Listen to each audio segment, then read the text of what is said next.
Welcome to Board Game Binge, the place where we bring you bite-sized, bingeable board game content from across the industry. I'm your host, James Staley, and in this episode, we're chatting with Matthew Rodela, the game designer behind the much-anticipated tile-laying game called Twisted Trumpets, which is published by Play to Z Games and will soon be available at retail.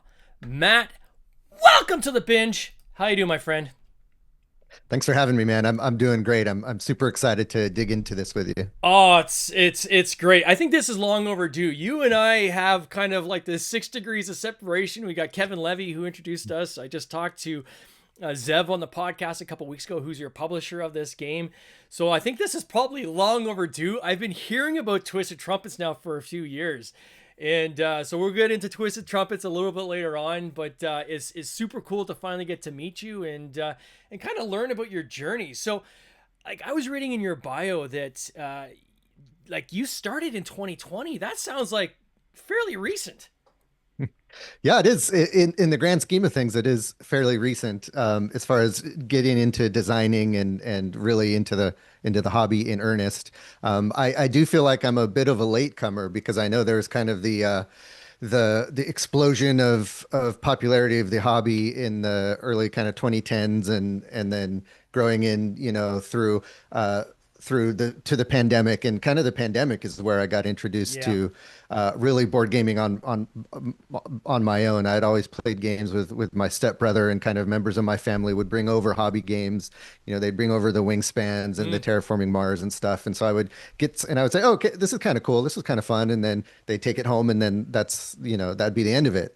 And then the pandemic hits, and I've got all this free time all of a sudden, and I'm kind of sitting at home with my wife, and I'm like, you know what, we need something to do, and so let's look into these hobby board games that I've been seeing my stepbrother playing and stuff. And so we started, buying a few here and there. And as a creative person, I just couldn't resist the bug to also start fiddling around with design at that same time, because it just kind of, I'm like, I had all these ideas now, and I wanted to start playing around with that as well. So that's kind of how it started. And I mean, when you state like some of your first games were like Wingspan, I mean, again, like most people, like when they're talking about the history, like, oh, I start off with like Risk, or I start off with Settlers of Catan, or like one of these kind of initial entries into the market. But this is a unique situation. We've got a designer that's come in kind of almost like generation 5 or 6 of the hobby industry, where we already have this kind of pancake layered of game mechanisms and so forth that have kind of grown on the shoulders of the games behind them. And now that's when you're kind of jumping in, which I think is super fascinating, because it must have a different kind of influence on you, I would think, versus some of the people that maybe started, back further. Is that how you feel? Or I guess you don't know what you don't know, right? Yeah, it was definitely a bit overwhelming when I first started getting into, especially the design portion of it. I was, just going online and trying to research and see what was out there, and this whole world just opened up and like flooded with all this new information. And it was exciting because, as an adult, you don't run into experiences where you're like learning all this new stuff all of a sudden. And especially like outside of college and school and stuff. And so I was having fun just going down all these different rabbit holes and learning about mechanisms and history of games. And I subscribed to so many different YouTube channels and podcasts and bought all these books. And I just kind of soaked it up for quite a few years. Initially, just kind of learning as much as I could, and it was thrilling. And now this wasn't my first foray into gaming. Like as a kid, I played board games, and Sure. I've always been I've always played chess and poker and kind of the standard games that you play with folks. I was really big into board games as a kid, so I would play, Stratego was my big one, and then some of the kind of lighter games with family and stuff like that. And I was always like it. And it was always kind of on the periphery. And I was into video games and all that stuff as well. And so it was always something I was aware of and I would dabble in, but really didn't dive deep until, like I said, the kind of the pandemic, and then you know just going down all these rabbit holes to learn as much as I could. So the design bug never kind of bit you back in the day, then, so to speak. Nope, not really. As a kid, I would kind of make up board games on pieces of paper and kind of draw them out and stuff. And I would always get to a certain point and then get frustrated that it didn't really play as I thought it would, and it wasn't fun, and I would never really finish. But I would definitely, dabble in that kind of thing. And Yeah. that's how I've been all my life. Anytime I try a new hobby, experiencing a new hobby like music, like graphic design, like building websites, all of this stuff that I've tried in the past, I end up trying to create the things myself, just because I have that, that kind of creative side of me. And so anything I try as a consumer, then if I'm into it, I try to start creating something around it as well. How would you, or what would you recommend for someone who's looking to get into the design side of the industry, of a place to start? Because you mentioned that you kind of dug down and started doing a bunch of research, right? Yeah. How does that journey start for kind of a new designer?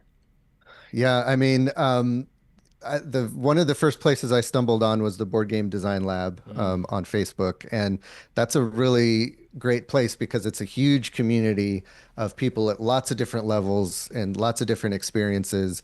And so, just starting to post questions there and observances there, and getting lots of different types of responses would then kind of lead me down these other rabbit holes.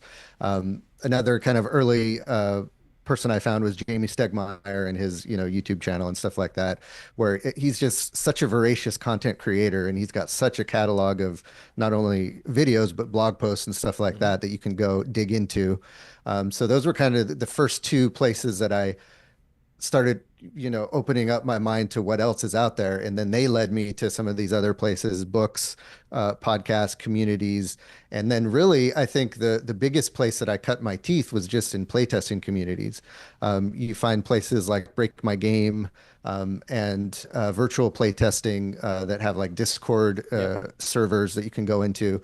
And once I started playtesting with other designers, that's when I really had a reality check of like, this game you really need to think deeply about your design, and you really need to bone up on all the other mechanisms that have already been developed and what's already out there. And so that gave me the reality check I needed, because it's nothing like, sitting virtually at a table with all these people saying like, hey man, this isn't up to snuff. This is not going to cut it in this, modern Yeah. board gaming age.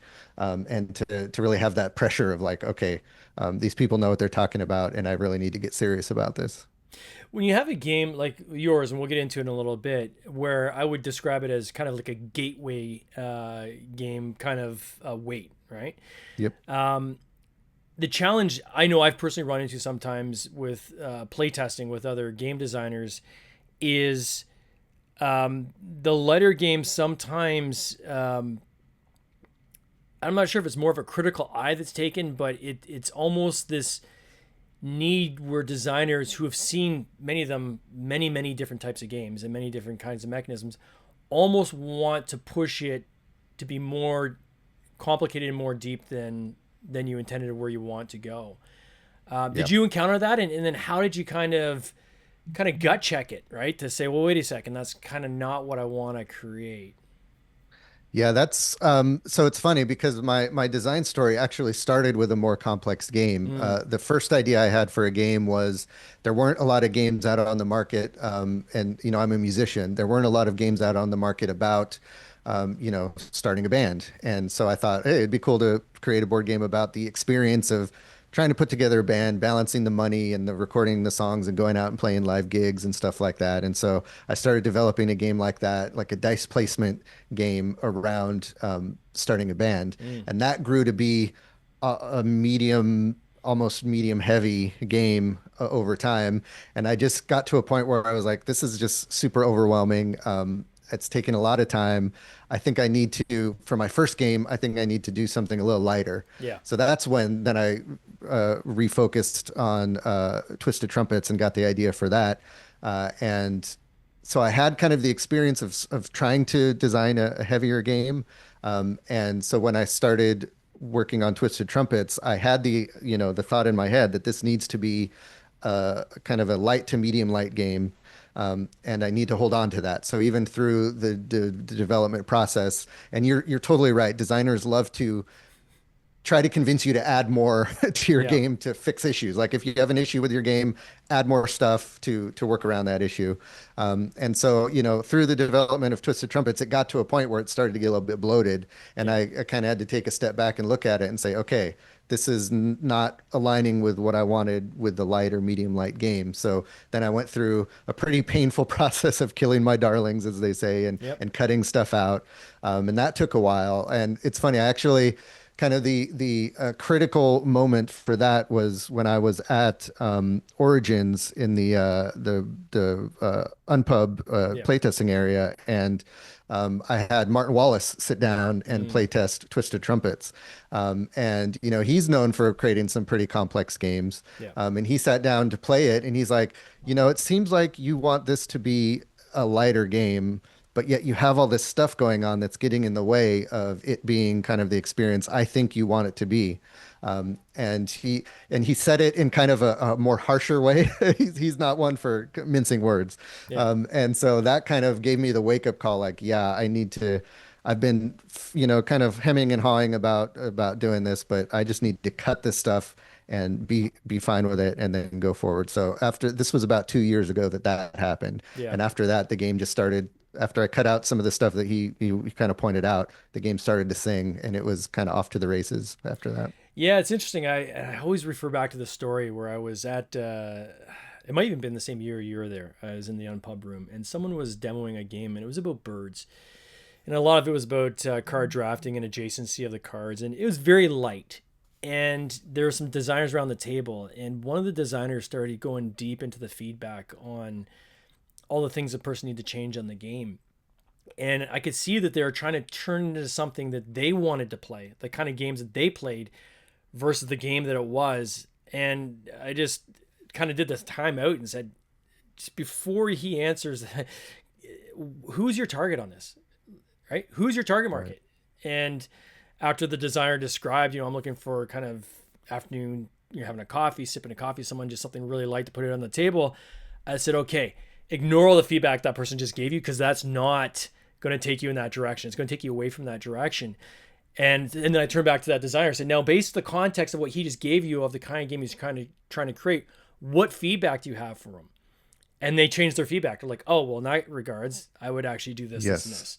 Right. So it often starts with who is the intended market, right? And I think sometimes when you go into these playtest sessions, and we've got several of them up here north in Canada as well, designers are eager to, they want to fix things, right? They want to get in there and kind of put their stamp on how they can help you make your thing better.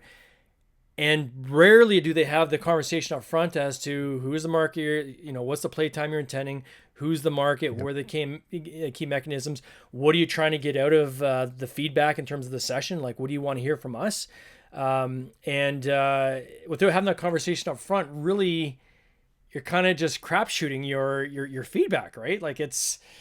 it's one of these things. So I always say take that with a grain of salt, and my advice to people is always play test with designers because they'll go deep on mechanisms and whether something's balanced and whether it's just kind of working or not, like the mechanisms of it. But then go play with people who are non-gamers. Go to a local like cafe, or if you have like a local meetup. I go to some meetups here in Canada, and bring it out to people that aren't designers. They're just people that just play casual games, and have them play it and get their feedback, and then kind of put the two of those together, and that's going to give you the sweet spot of where you need to be on that game, right? So important. Yep. Yeah. And it's one of the kind of the biggest jobs as a designer that I found is just learning how to filter out, the feedback that doesn't quite apply or isn't Yeah. going to work, versus the feedback that is really going to help move your game forward. And Yep.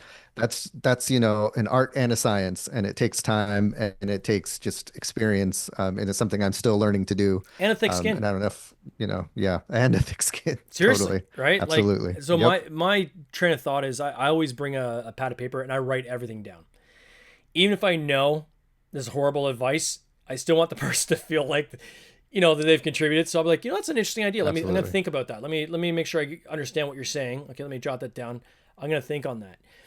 Sometimes I actually do come after thinking on it, come back around and say, actually, I think they're right. There's been Yeah. times when you get feedback that is, I guess, borders on rude in terms of the delivery, right? And I don't think people mean Hmm. to be rude, but sometimes people in the way they deliver their feedback, it can kind of come across as, that they didn't put a lot of like honey on that for example. They're, Yeah. almost come across a bit blunt. And even in those cases, that's where I think is the acquired skill of that thick skin of just saying, okay, like keep in the back of your head, they're not intending to upset you. They're not intending to be rude. This is their way of communicating feedback. Let's try to get down the feedback that they're actually giving and try to make sure you understand what they're saying and then come back to it. I've had some fundamental changes I've made to games that made them way better based on some of the rude feedback I've received. But it was because I was able to write it down, take a couple of breaths, sleep on it, and Yeah. then come back to it with kind of unbiased eyes a day or two later. And so it is important to kind of capture everything where you can. But just because you capture it doesn't mean you have to use it. Right. And I think that's what you're Right. saying And as that's well. why I Right. try not to respond in the moment to feedback, Yeah. because sometimes it's very emotional and you want to push back. Yep. And so I've tried to really, restrain from giving feedback back to the person in Yeah. the moment, and then just accepting it, saying, okay, that's cool. Oh yeah, that's interesting. I'll definitely keep that in mind.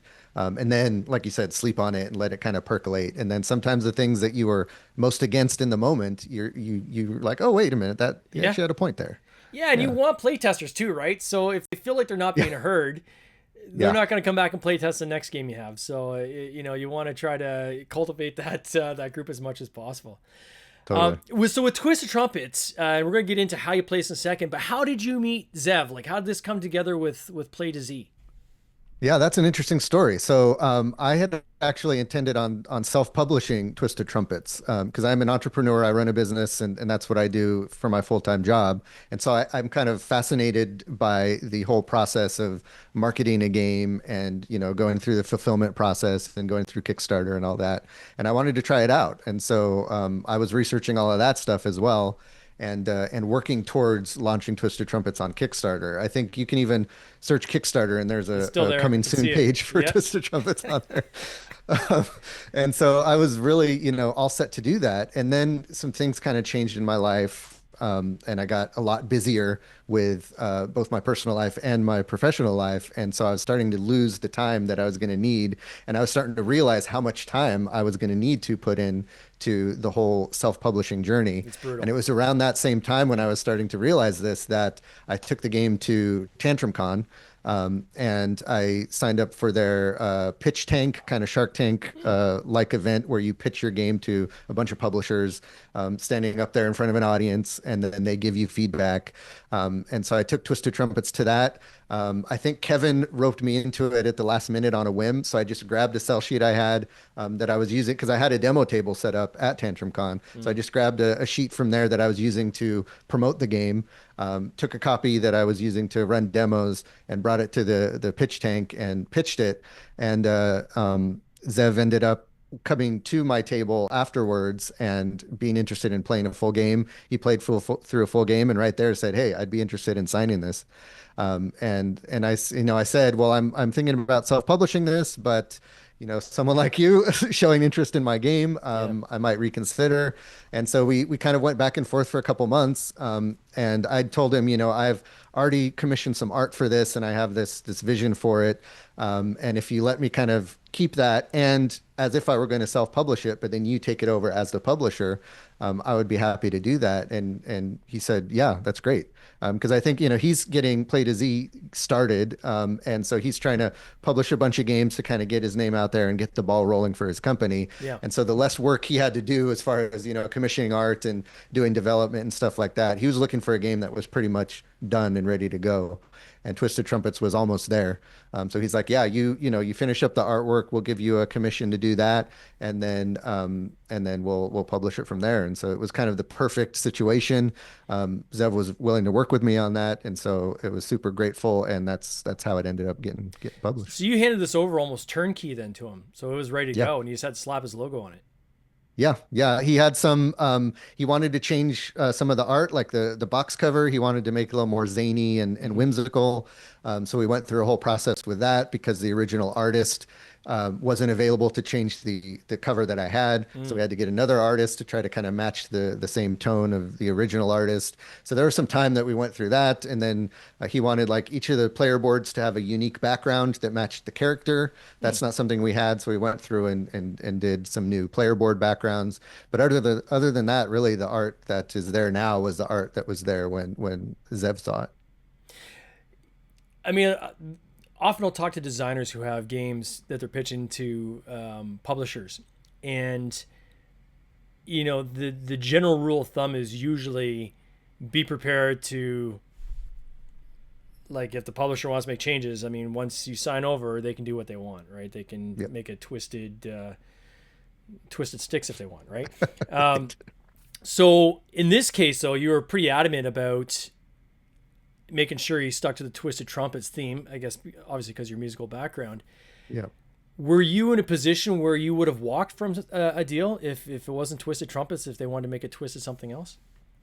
I think so, yes. Wow. Because I'd invested quite a bit of money and time into the Twisted Trumpets concept. And so I think I was so invested in that by that time I wasn't, willing to change it.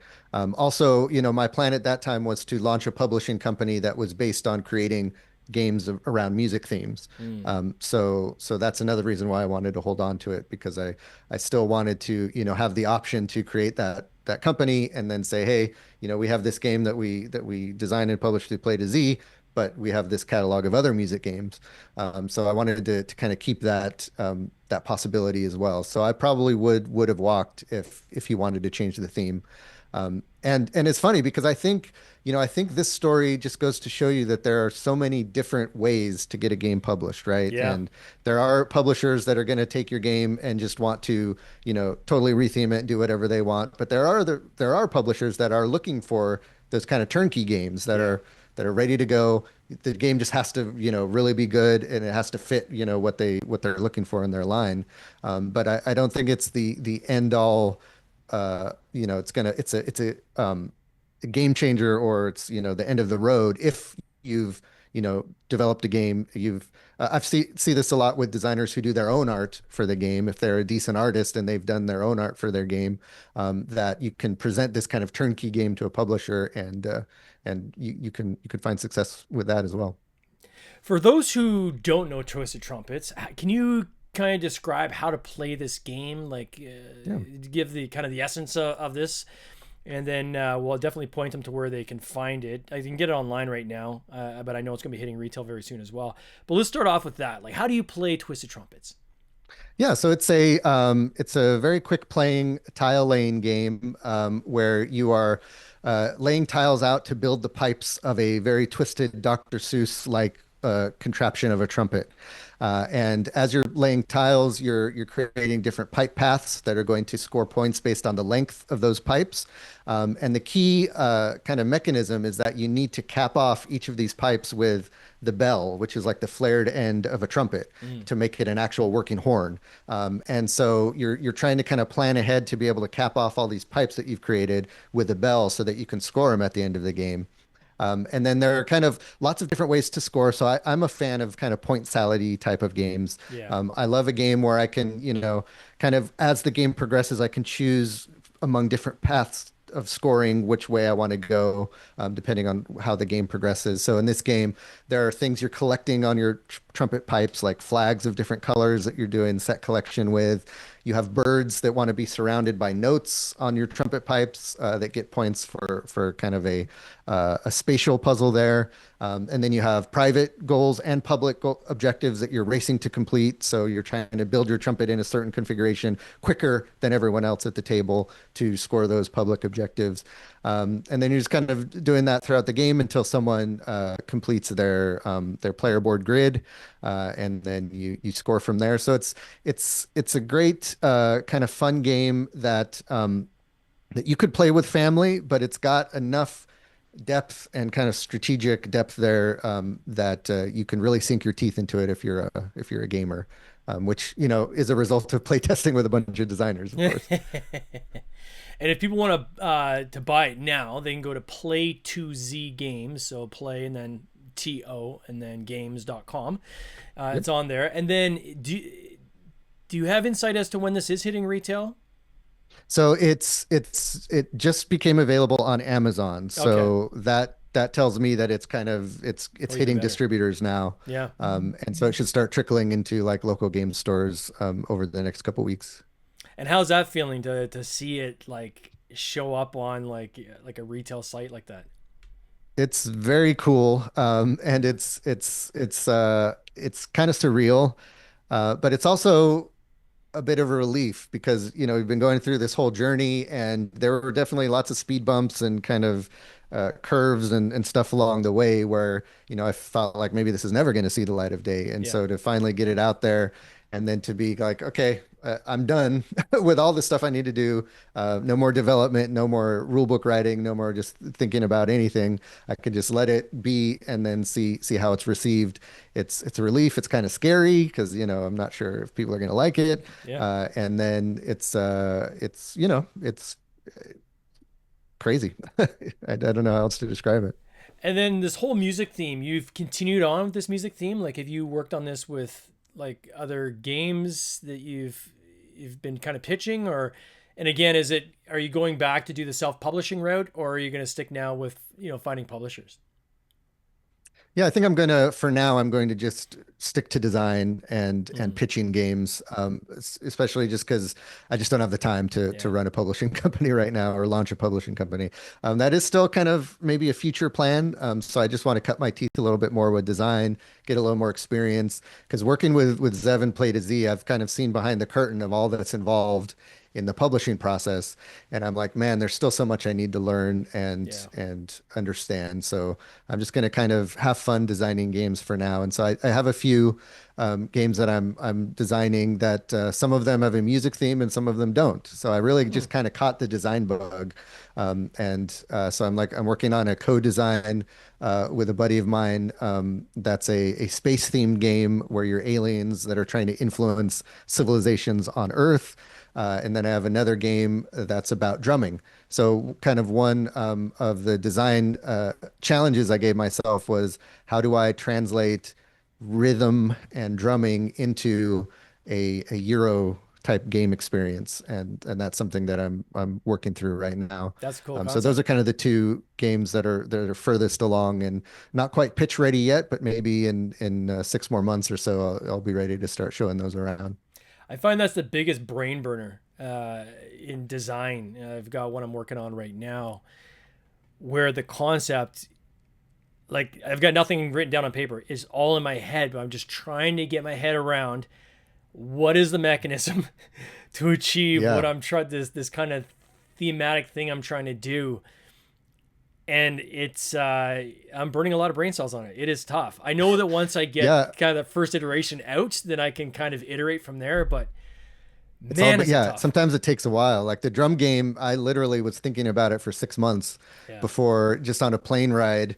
It just kind of the spark clicked, and I'm like, okay, maybe I can do something like this. And then I wrote it down, and then got it to the table. And I'm like, okay, there's something here. And so finally, after 6 months, I figured out kind of a direction to go with it. Now, you said at the beginning of our chat that during COVID, you and your wife started working on some of the stuff together. Is she help you at all with some of the game design? Is she mainly a play tester? Or what's her role in this? Mainly a playtester. Yep. She leaves the creative side to me. But I love that she's always willing to kind of try out my zany, crazy, half broken ideas.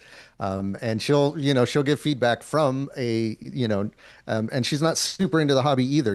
I'll Mm. drag her into playing games with me and stuff like that. But I'm way into it, and she's like, "Okay, that's cool. Have fun," and I'll play with you every now and then. So she comes to it from the perspective of just a casual gamer, and that's a great perspective to have when I need to bounce ideas and show kind of early prototypes, so I can see, is this really going to be something that someone who isn't deep in the weeds of game design is going to be interested in, and that's super helpful. And then coming full circle back to your stepbrother, what does he think about this? He's the guy that was bringing the games over to your Yeah. house, right? And now you've got your own published title. What's he think about all this? Yeah, he's super excited. He's been super supportive the whole time. When I first got into it, he like bought me the game designer kits that you can buy Oh with a yeah. bunch of blank cards in it and stuff. So he got me that, and he's always asking about the game, and so he's super excited. He's going to share it with all his gaming buddies and stuff. So yeah, that's been real cool to have someone who's already embedded in the hobby just kind of be rooting for me from the sidelines. Oh, that's amazing. Well deserved. Matt, I can't wait to see like this thing at retail. Certainly, I'm going to put a link in the show notes Yeah, to the Play to Z website. People can look there, click on it. It'll take you right to the game, Twisted Trumpets. You can see how to play it. There's videos there and everything, and I think you can purchase right off the page. And I can't wait to see the next thing you come up with. Hopefully, I run into you at the next Origins in the Unpub room, and we can compare notes on our next designs. sounds great, man. Appreciate it. Thank All you. right, my friend. You take care. Cheers. You too. This has been an episode of the Board Game Binge podcast, hosted by James Staley, produced by James Staley and Mike Bruner, with original music by Nick Smith. If you would like to watch these interviews live, simply subscribe to our YouTube channel, Board Game Binge, and you'll get access to live interviews, giveaways, and interesting board game content from across the industry. I can't wait for you to join us. See you next time.